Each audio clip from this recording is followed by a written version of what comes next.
The Obstacle is the Way by Ryan Holiday. Picture this: Cleveland, Ohio, 1855. A 16-year-old kid named John D. Rockefeller is working as a bookkeeper for 50 cents a day. His father? An alcoholic criminal who ditched the family. But young John finally has something good going. He's so proud of landing this job that he celebrates Job Day for the rest of his life. Things are looking up. Then everything explodes. The panic of 1857 crashes down like a tidal wave. It's a financial catastrophe that actually starts right there in Ohio. Businesses are collapsing like dominoes. Fortunes evaporate overnight. The entire country spirals into a depression that'll drag on for years. So what does a teenage bookkeeper do when his world's falling apart? Most people would panic, right? They'd freeze up, maybe quit, definitely complain about how unfair life is. They'd see nothing but disaster and reasons to give up. But Rockefeller? He saw something completely different. While everyone around him was losing their minds, he kept his cool. He looked at the chaos and thought, "This is the greatest education I could ever get." He saw opportunity where others saw only ruin, a trial by fire. He watched everything unfold, absorbed the lessons, and quietly stashed away his money. He noticed all the cracks in the system that everyone else took for granted, and he prepared himself. That one decision, that shift in how he saw a terrifying obstacle, became the foundation for one of the greatest fortunes in human history. What you're about to discover is the secret Rockefeller stumbled onto. It's the same secret that emperors, inventors, presidents, and pioneers have used for thousands of years. It's a timeless art, a hidden formula for transforming our struggles into victories, our pain into progress, and our obstacles into the actual path forward. By the time we're done, you won't just understand this ancient philosophy. You'll have a practical 3-part system you can use in your own life. You'll learn to look at any problem, any setback, any stroke of bad luck, and see it not as a wall blocking your way, but as a doorway to strength, wisdom, and the success you're chasing. This isn't about magical thinking or toxic positivity. This is about a mental discipline forged in history's toughest moments. This is about learning that the thing standing in your way actually is the way. Let's get real for a second. Think about that thing in your life right now. You know the one. That obstacle. That frustrating, unfair, out-of-nowhere problem blocking you from where you want to be. Maybe it's a person. Maybe it's something at school or home. Maybe it's a voice of doubt living rent-free in your head. We're all experts at listing what holds us back. Too young, not enough money, no connections, not smart enough.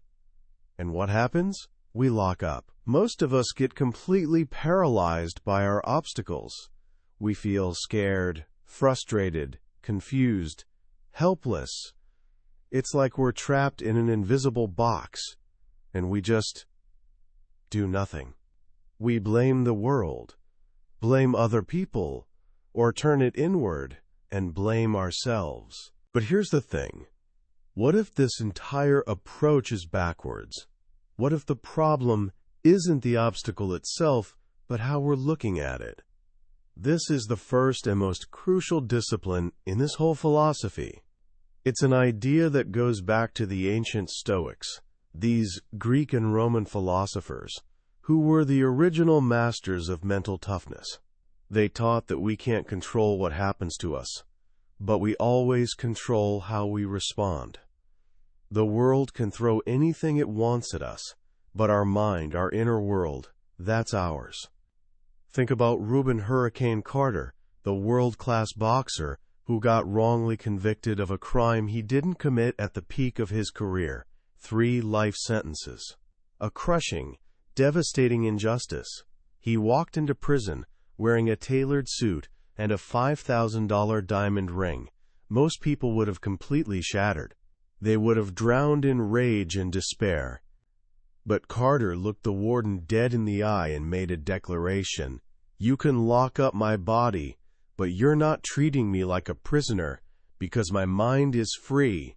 He refused to wear the uniform, eat the prison food, or work to reduce his sentence. He chose not to let their injustice harm him. Instead, he turned his cell into a classroom. He spent every waking hour reading law books, history, philosophy. He poured all his energy into his legal case. He decided this obstacle wouldn't destroy his life. It would make it better. 19 years later, he walked out free, innocent, and transformed into a better man. He understood the secret. There's the thing that happens, and then there's the story we tell ourselves about what it means. And we control that story completely. Nobody can force you to believe a situation is hopeless. Nobody can make you feel fear. That's a choice. And recognizing that power is the first step to overcoming anything. This power starts with learning to control our emotions and steady our nerves. Think about the early astronauts in the space race. Above everything else, they trained in one skill: not panicking. Because in a tiny capsule miles above Earth, panic means death. When we panic, we make mistakes. We stop thinking and just react. So they practiced every single step of a launch, hundreds of times. They simulated every possible disaster until the terrifyingly unfamiliar became as routine as breathing. John Glenn, the first American to orbit Earth, kept his heart rate under 100 beats per minute for nearly a day in space. That's someone in complete control. For us down here, life's no different. Obstacles make us emotional. A bad grade, a tough conversation, an unexpected bill. Our heart races, our stomach drops. But we have to ask, does getting upset help? Does it give us more options? Almost always, no. Real strength is taming our emotions. We can feel them, sure, but we don't let them drive. We tell ourselves, "I'm in control here, not my emotions. This isn't going to kill me." Once our emotions are in check, we can practice objectivity. This means seeing things as they actually are, without all the drama and fear we usually pile on top. A samurai swordsman named Miyamoto Musashi wrote about the difference between the, quote, perceiving eye and the observing eye. The perceiving eye is weak. It sees impossible problems and terrible disasters. The observing eye is strong. It sees only what's there. The Stoics had an exercise for this. They'd take glamorous things and describe them plainly. That fancy roasted meat, dead animal flesh, that expensive vintage wine, old, fermented grapes. The point wasn't to be a buzzkill, but to strip away the story and see reality. We can do this with our obstacles. That promotion you're terrified of losing, what is it really? A change in title and slightly more money. That person who intimidates you? They're just a person with their own flaws and fears, exactly like you. When we remove ourselves from the equation, the solutions often become crystal clear. Think about it. When a friend comes to you with a problem, you usually see the answer immediately. Why? Because you're not drowning in their emotional baggage. You can be objective, so try this with your own problems. Pretend it's happening to a friend. What advice would you give them? You'd give them clarity, not pity. This leads us to the power of shifting our perspective. When we can look at something from a new angle, it loses its grip on us. George Clooney spent his early Hollywood years getting rejected at auditions. He was desperate for casting directors to like him, to choose him. He saw them as gatekeepers holding all the power, and he failed over and over. Then he flipped the script. He realized casting directors have a problem too. Their problem is they have an empty role. and they're desperate to find the right person to fill it. The next person through that door could be the answer they've been searching for. From that moment on, Clooney walked into auditions not as someone begging for a job, but as the solution to their problem. He was there to help them. That shift in perspective changed everything. So often, the way we frame a problem is the actual problem. The mind leads the body. The right perception comes before the right action. And a huge part of right perception is understanding what you can and can't control. The Stoics had a phrase for this: what's up to us and what's not up to us. What's up to us?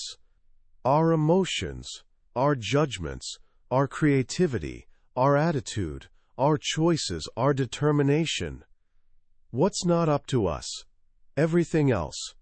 The weather, the economy, what other people think, luck, life, death.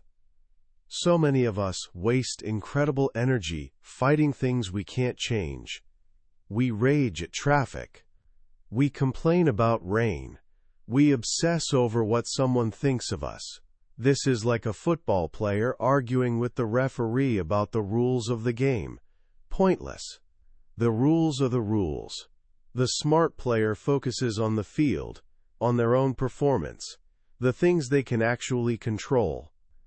Tommy John, the legendary pitcher, played for an incredible 26 seasons in the major leagues. He did it because he mastered this distinction. In 1974, he destroyed his arm. Back then, that was career over. Done. They called it a dead arm. The doctors told him about an experimental surgery, but his chances of ever pitching again were 1 in 100. Without it, 0. What did he do? He didn't waste a single second feeling sorry for himself. The injury wasn't up to him. The surgery outcome wasn't entirely up to him. But the decision to try? The effort he'd put into rehab? That was 100% in his control. He took the 1 in 100 shot and won 164 more games. That procedure is now called Tommy John surgery. Focusing on what's in our power magnifies our power. Every bit of energy spent on what we can't influence is wasted. The final piece of mastering perception is living in the present moment. We're so often haunted by the past or anxious about the future, but the obstacle in front of us only exists right now. Fortune magazine launched just 90 days after the 1929 stock market crash. Microsoft started during a recession. Half the companies in the Fortune 500 were founded during bear markets. Did their founders know they were living through historically bad times? Maybe, but they were too busy to care. Too busy dealing with present reality, making payroll, improving their product, finding the next customer. They weren't paralyzed by the big picture. They focused on the next step, the process. This moment isn't your entire life. It's just a moment in your life. Focus on what's in front of you right now, and the monsters of past and future lose their power. Once we've corrected our perception, we have to act. This is the second great discipline. Thinking isn't enough. Action is the cure. And there's no better example than Demosthenes, who became the greatest orator in history. He was born sickly, with a severe speech impediment. His father died when he was 7, and the guardians who were supposed to protect his inheritance stole everything, leaving him in poverty. He was awkward, weak, and everyone mocked him. He had every excuse to quit, but he didn't. He was inspired by a great speaker he'd once seen, someone who could command a crowd with just their voice. So he took action. To fix his stutter, he filled his mouth with pebbles and practiced speaking for hours. To strengthen his lungs, he recited speeches while running up steep hills. To focus on his studies, he built an underground workspace and shaved half his head, so he'd be too embarrassed to go outside and get distracted.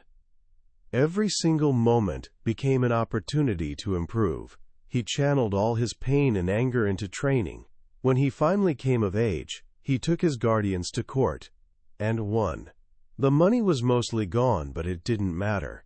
In overcoming his obstacles, he'd forged himself into something far more valuable than any inheritance.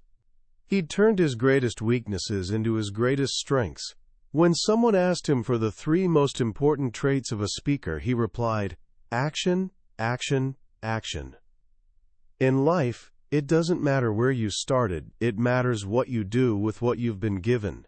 When we trip and fall, our body instinctively puts out a hand to break the fall. We don't think, don't complain, we just act. But in daily life we forget this. We hesitate. We wait. We hope someone else will solve our problems. The first step of action is simply getting moving. Start. Anywhere. Anyhow. Amelia Earhart wanted to be a great pilot. But in the 1920s, that was nearly impossible for a woman. She was working as a social worker when the phone rang, with an offer that was honestly insulting. A sponsor wanted to fund the first female transatlantic flight. But she wouldn't actually fly the plane. 2 men would do that. She wouldn't get paid, though the men would. And oh yeah, there was a very real chance she might die. What did she say? Yes. Because she knew you don't wait for the perfect opportunity. You take the one you're given and make it work. Once she got started, she built momentum. Less than 5 years later, she flew solo across the Atlantic and became one of the most famous people in the world. But it never would have happened if she'd turned up her nose at that first imperfect chance. You have to swing the bat. Once you're moving, you have to practice persistence.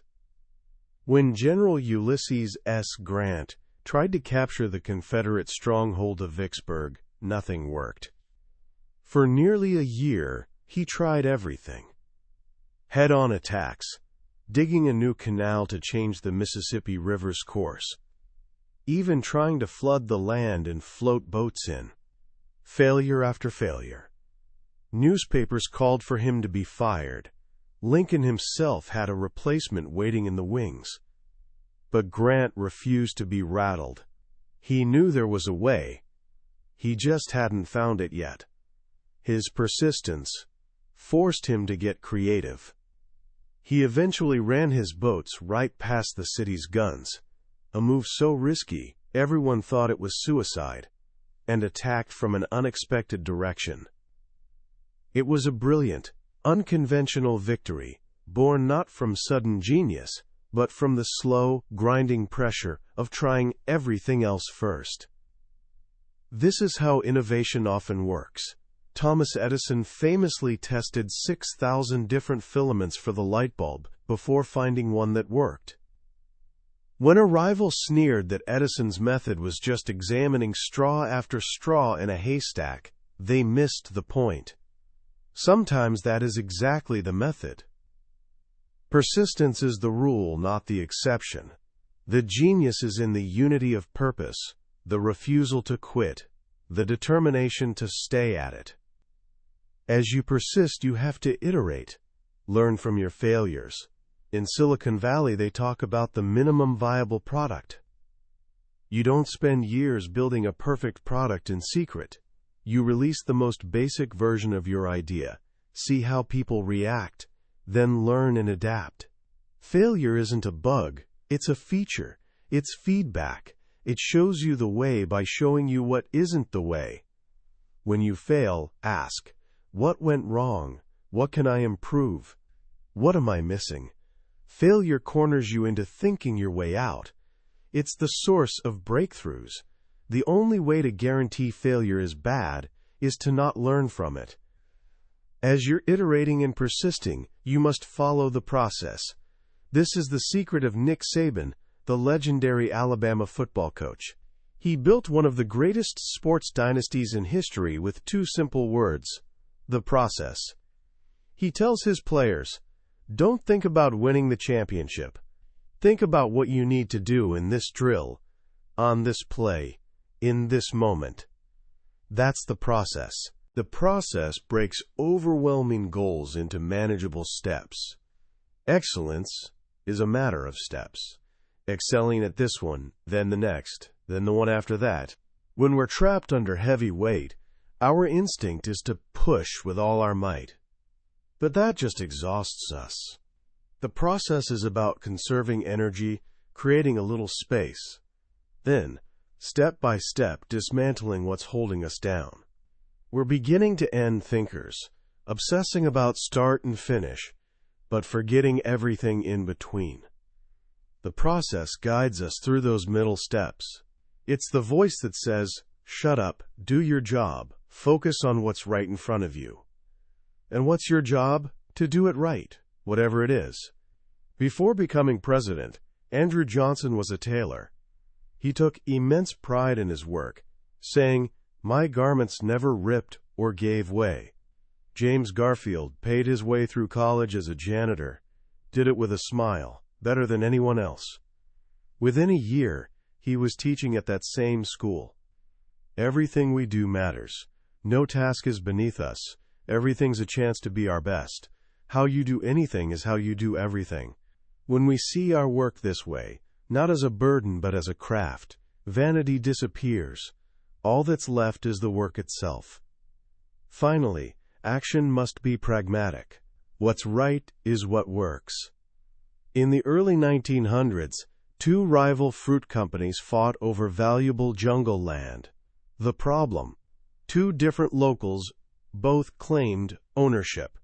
The giant corporation, United Fruit, dispatched high-powered lawyers to search through every document in the country to find the rightful owner. They were doing it the right way. Their smaller, scrappier competitor, owned by Samuel Zemurray, took a different approach. He didn't have time for the rulebook. He just bought the land from both claimants. Paid twice, sure, but the land was his. Problem solved. Pragmatism isn't about perfection. It's about getting the job done. It doesn't matter if the cat's black or white, as long as it catches mice. We spend so much time looking for the perfect solution that we miss the good enough one right in front of us. Think progress, not perfection. So you've mastered your perception. You're taking deliberate, persistent action. But what happens when that's not enough? What happens when you face an obstacle so massive, so powerful, that you simply cannot overcome it? This is where the third, and perhaps toughest, discipline comes in: the will. If perception is the discipline of the mind and action is the discipline of the body, then will is the discipline of the heart and soul. It's our internal power, our final ace card, the one thing that can never be touched by the outside world. Nobody embodies this more than Abraham Lincoln. He battled crippling depression his entire life, what they called melancholy back then.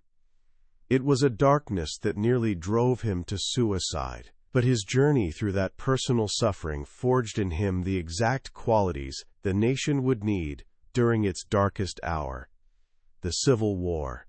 His own pain gave him immense compassion for others. Pain. He was patient because he knew difficult things took time. He couldn't be distracted by petty arguments because he was wrestling bigger demons.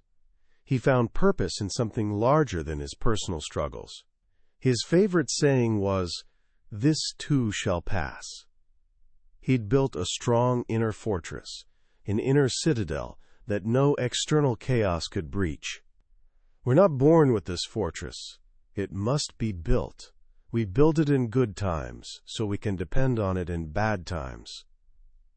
Theodore Roosevelt was born a frail, asthmatic child. His father told him, "You have the mind, but you don't have the body. I'm giving you the tools to make your body." For the next 5 years, young Roosevelt worked out relentlessly, building muscle, strengthening his lungs, forging himself into the robust, energetic man he'd become. He was preparing his inner citadel, hardening himself for the difficulties he knew life would throw at him. Part of building this will is anticipation, what the Stoics called the premeditation of evils. It's thinking negatively on purpose. It's a boss gathering her team before a big launch and saying, "The project has failed spectacularly. Tell me what went wrong." It's hindsight in advance. It forces you to consider what could go wrong, find weaknesses in your plan, and have a backup. Hope for the best, but prepare for the worst. Someone who's rehearsed disaster in their mind won't be caught by surprise. They won't panic. They'll be ready. But sometimes, even with preparation, the worst happens. Something outside our control breaks our plans, our hopes, our hearts. In that moment, when action's no longer possible, we have only one choice: the art of acceptance. This isn't giving up. It's for things immune to action. We don't have to like it, but we must accept it. The shot didn't go in. The deal fell through. The relationship ended. Fighting it is like taking traffic signals personally. It's insane. It doesn't change anything. Acceptance lets us conserve energy for things we can change. We stop thrashing and come to terms with reality. As they say, man proposes, God disposes. We can't control the hand we're dealt, only how we play it. And the final, highest expression of will goes even beyond acceptance. It's what philosopher Nietzsche called amor fati, love of fate. Not just to bear what's necessary, but to love it. At 67, Thomas Edison was home when someone rushed in with terrible news.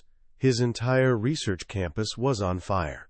Fueled by chemicals, flames shot 7 stories into the air, destroying a lifetime of work. Priceless records, prototypes, research, all turning to ash. Edison arrived at the scene, and the first thing he did was find his son. With childlike excitement, he said, "Go get your mother and all her friends. They'll never see a fire like this again." When his son looked stunned, Edison calmly added, "It's all right. We've just gotten rid of a lot of rubbish." What an incredible reaction. But what else could he do? Weep? Get angry? That accomplishes nothing. Instead, he chose to see it as a spectacle, a cleansing, a fresh start. He wasn't too old, he told a reporter the next day. He'd been through things like this before. Within 3 weeks, the factory was partially running again. That year, he made nearly $10 million in revenue. This is amor fati, the decision to not just be okay with what happens, but to feel great about it. Because if it happened, then it was meant to happen. And it's an opportunity to practice some virtue, courage, creativity, resilience. It's turning what we must do into what we get to do. It's all fuel. And we shouldn't just tolerate fuel. We should be grateful for it. We can't go anywhere without it. This journey of overcoming obstacles never ends. Behind mountains are more mountains. Each time we break through one, we learn something, gain strength, and become worthy of a bigger challenge. Life is breaking through one fortified line after another. And what's left at the end is the best version of you. See things for what they are. Do what you can. Endure, and bear what you must. This is the timeless art. What blocked the path now is the path. What once stopped action now advances action. The obstacle is the way. As we wrap up our journey through The Obstacle is the Way, it's impossible not to feel the weight and wisdom of this ancient philosophy. In a world that feels increasingly chaotic, distracting, and overwhelming, the teachings of the Stoics, brought to life by Ryan Holiday, feel more urgent and necessary than ever. This isn't a book about motivational sayings or blind optimism. It's a practical, real-world operating system for navigating life's difficulties. The 3-part framework, perception, action, and will, is powerful because it's a complete system. Our clear perceptions guide our right actions. Our actions build and reinforce our unbreakable will. And our will gives us the strength to manage our perceptions, no matter what happens. What strikes me most is how this philosophy empowers us. It transforms us from victims of circumstances into architects of our responses. It reminds us that while we may not control life's events, we have complete sovereignty over our inner world, and ultimately that's the only thing that truly matters. The stories of Rockefeller, Lincoln, Edison, and so many others aren't just historical anecdotes. They're proof this system works. Evidence that the greatest among us aren't those untouched by adversity, but those transformed by it. So how can you start applying this in your own life today? Here are a few simple practical actions. First, practice objective journaling. Next time you face a setback, big or small, grab paper. On one side, write exactly what happened, like a reporter stating only facts. On the other side, write the stories, emotions, and judgments you've attached to that event. This simple separation is the first step to mastering perception. You'll start seeing the gap between reality and your interpretation of it. Second, find your process. Pick one big goal that feels overwhelming. Instead of thinking about the end result, break it down into the smallest, most immediate step you can take right now. Is your obstacle writing a big essay? Your process is writing one good sentence. Just one. Then another. Forget the finish line. Fall in love with the process of taking the next step. Finally, conduct a pre-mortem. Think of something coming up this week. A test, a game, a difficult conversation. Spend 5 minutes imagining it's gone completely wrong. What happened? Why? How could you have prepared for it? By anticipating failure, you strip it of its power to surprise and derail you. You become prepared, not paranoid. That was our deep dive into The Obstacle is the Way by Ryan Holiday. We've explored the core ideas today, but honestly, a summary can only scratch the surface. Real transformation happens when you let these ideas sink in, when a particular story or simple phrase connects with a challenge in your own life. This summary is your starting point, a map to see if this journey is one you want to take. If anything we've talked about has resonated with you, I truly encourage you to grab a copy of the book. Reading it isn't just about learning. It's an experience that can fundamentally change how you face every single day. The link to the book is in the description. Also, if you found this summary valuable and want to continue exploring books that shape the world's most successful people, please hit that like button and subscribe. That way, you won't miss our next journey into another life-changing book. Let's keep learning and growing together.